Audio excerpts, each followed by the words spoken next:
The only unsolicited sample. One of the researchers, on a field trip in New York City, spent his weekends wandering about the street with his pocket recorder turned on.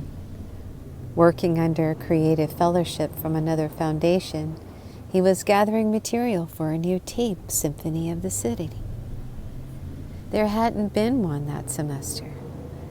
Late on an afternoon, Saturday in November, he passed an idle hour waiting for a crosstown bus outside the walls of the New Conservatives Club. Apparently, the highly sensitive microphone picked up a voice from the inside. At any rate, that night, when he began composing with scissors and adhesive, he discovered the following unpremeditated sample. As scholarly readers can imagine, this posed a pretty problem of equity between our foundations and the Foundation for Creative Musicology.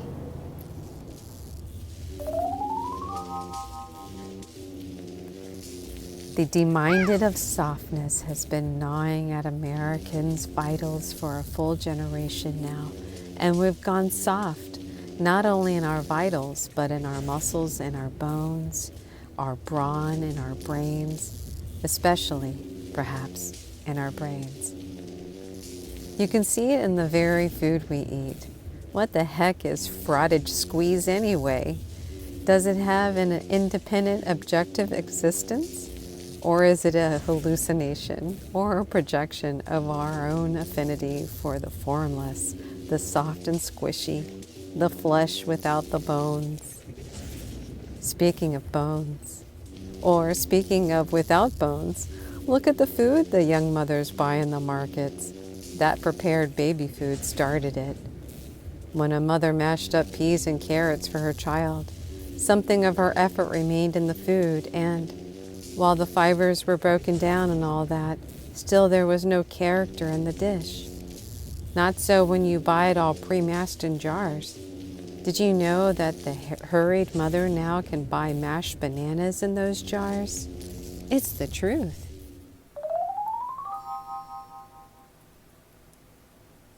Well, mother and child had such a jolly old time flinging mashed bananas at each other that the jolly old food monopoly soon made the fun available for all. It comes in a plate made of foil they used to wrap cigarettes in, and it's any flavor you want.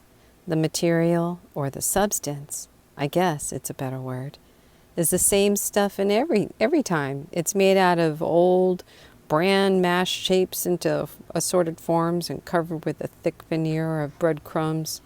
According to the market demand, these objects are packed and labeled shrimp, steak, veal, scallops, lamb, or what you will. The customer pops them into the oven. Nobody ever just puts things in an oven.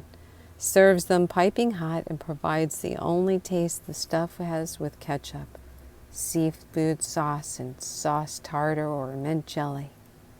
A drop of honest Worcestershire would have vaporized the lot. It gives you the illusion of having eaten with none of the hard work of chewing, swallowing, and digestion. It leaves the mind free to follow the similarly manufactured entertainment on television. And if you want to talk about softness, we could go on for several days about the end of Liederkranz. Or take the chairs you sit and watch the colored tapioca from. I have no brief for horsehair seats or sofas, but by goodness, when you sat on them, you knew you were sitting on something. It kept you alert all the time. Well, then it was springs and strings and cushions. And then it was all foam rubber and that all-purpose material for a soft civilization. Relax and roll over, you stupid mustard. You never had it so good. They pick up your pockets while you slumber. Not content with lolling around on the Lotus Land furniture made out of air, we've lately added massage motors to the air, and you'll loll and get the excruciating pleasures of 100 ethereal fingers stroking away the caresses of the day. I tell you, sooner or later those chairs are going to be rounded up by the vice squad and there'll be all heck of a scandal.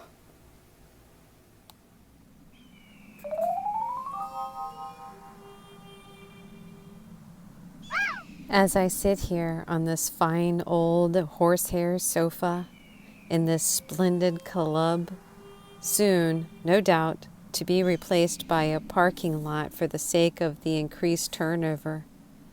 As I sit, I say, glass in hand filled with properly aged and undiluted whiskey.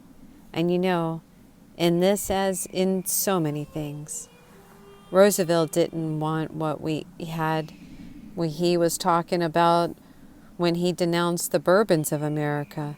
That crowd all drank scotch.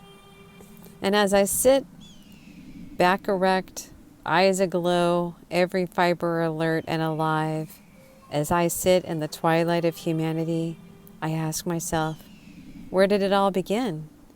How did this permeating softness creep into the national scene? How can we tolerate it so blithely? What will be the end of it all? And I make my answer. We went soft, it seems to me, during the Great Depression. They were rough years, make no mistake about it. I used to sit here in the club window and watch my former colleagues take the plunge from their neighborhood office into the flats that were all accounts were balanced and the great receiver reckoned up the assets and the liabilities. But America had hard times before that.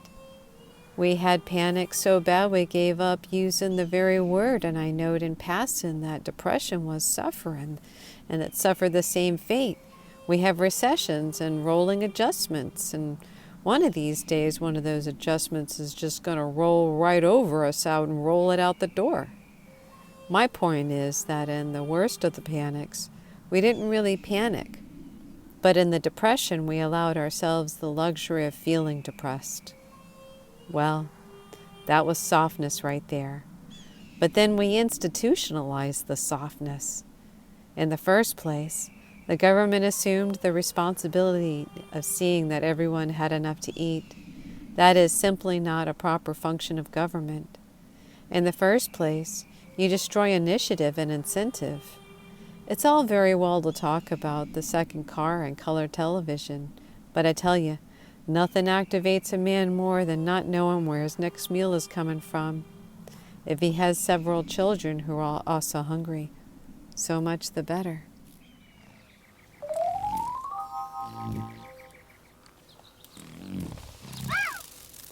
Doles and leaf raking and government soup kitchens were bad enough.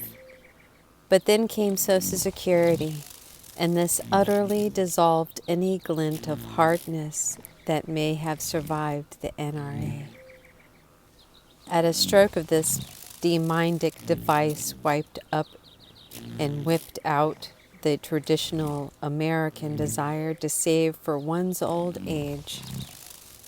The motive of that saving was basically to be able to look at one's contemporaries still working and congratulate oneself on one's thrift and industry. Now everyone retires, and there's no incentive to virtue. Contraception, I may point out, did the very same thing to virginity. Speaking of virtues, Social Security has had a devastating effect on region and religion. One of the traditional sources of strength for our churches was the old folks coming around for a handout and staying to learn about God. Social Security has destroyed this ancient relationship. The old folks get their groceries at the supermarket the same as the young folks, and if they maintain their ties to organized religion at all, those ties are most often centered on the weekly bingo games and the seasonal bazaars. I know that radical thinkers dismiss the traditional Christmas basket approach as that of rice Christians, but surely rice Christians are preferably to dice Christians. Social Security was followed quickly by rampart unism, a powerful movement that will not be satisfied until all industry, not just textiles, is located in the South, where they manage these things differently. Unionism has totally enslaved the working men of America, who find themselves no longer free to negotiate with their employers over working conditions and wages, but forced to accept what the union decrees for all workers, good or bad or indifferent. In hard times and in the old days, the far-sighted worker, by prudent domestic management, cutting down expenses, taking on his belt and doing without the frills of life, was able to ensure himself of steady employment by simply offering to work for less than his competitors in the labor market. Now, there is no true labor market at all. Certainly there's no competitive bidding, and the prudent worker is forced to abide by the standards set by the imprudent.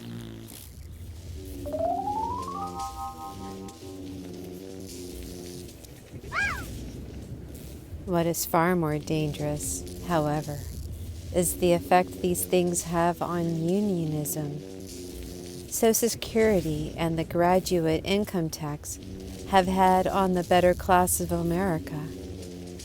They just won't work anymore, and who can blame them? Hedged in by restrictive laws on every side, badgered by powered, mad union officials, and severely penalized for financial success, the fledgling captains of industry quite understandably says, "The heck with them," and goes on for a chorus girl, French impressionisms or philanthropy. Worse yet is the course taken more recently by their heirs of some of the outstanding industrial and financial heroes of the past, like Harriman, Rockefeller, and Kennedy. The younger generation, despairing of ever making a dollar and hanging on to more than a dime of it, has been given up completely. They've joined the enemy. They've gone into the government. With industry thus deprived of its natural leadership, you get the top taken over by professional managers who haven't had the vaguest idea of what they're supposed to be doing. What they're supposed to be doing is making profits for the shareholders and all those managerial revolutionists that they can talk about in its industrial statementships, service to the publics, and all that inflated retirement plans for themselves. You put this kind of management together with the unionized, overpaid labor, and you get pre-cooked dinners made of sawdust and a chair that commits mechanicized and indecent footage squeezes assault on you. Happy the picture, isn't it? All soft. I know you young fellows who lived in the country take a different view of New Haven Railroad from that held by those of us who safely live in town. I know you young fellows who lived in the country take a different view of the New Haven Railroad from that held by those of us who live safely in town.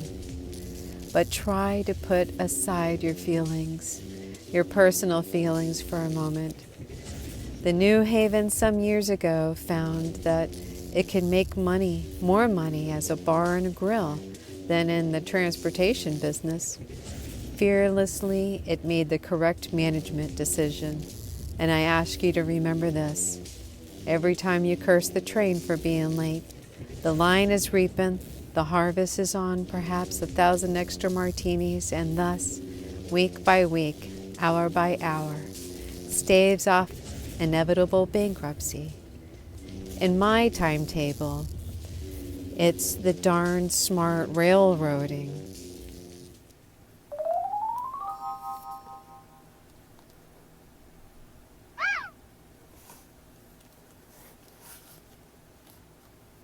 Scattered about the country, rather like Mr. Goldwater's hidden conservative, the majority, often, indeed, occupying the same space, are thousands of little pockets of resistance to the spreading softness. It is those hard pockets that give us courage, because sooner or later, and it looks like sooner all the time, the soft soapers, soft sellers, and soft-headeds are all going to get their way completely. When they do, the economic, political, and social structure of this country is going to meld into a pool of nothing and run softly down the nearest drain. When that happens, the whole country, even the unionizers and the Social Securityizers, will turn for help to the only source available. They will beg the better class, the hard man of old, the men who really know how to take a hold of things and put the country back in business. Naturally, we will assent to this only in our own terms, for only in those terms can the things be done at all, and then we'll see.